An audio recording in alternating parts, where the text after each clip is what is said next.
আজ থেকে 100 বছর পর ক্যালেন্ডারের পাতায় যখন 2124 সাল, আমাদের প্রায় প্রত্যেকের দেহ তখন মাটির নিচে, অস্তিত্ব তখন রূহের জগতে।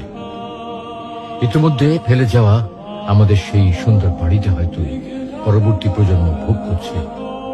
পছন্দের কাপড়গুলো ব্যাকডেটেড হয়ে গেছে। শখের গাড়িটা হয়তো অন্য কেউ চালাচ্ছে, আর আমায় খুব কম জনের স্মরণে রেখেছে হয়তো কেউ ভাবেও না। হাতে তাদের সময় নেই, যাদের জন্য এত কিছু করতে করতে নিজের জীবনটাই শেষ করে দিয়েছিলাম।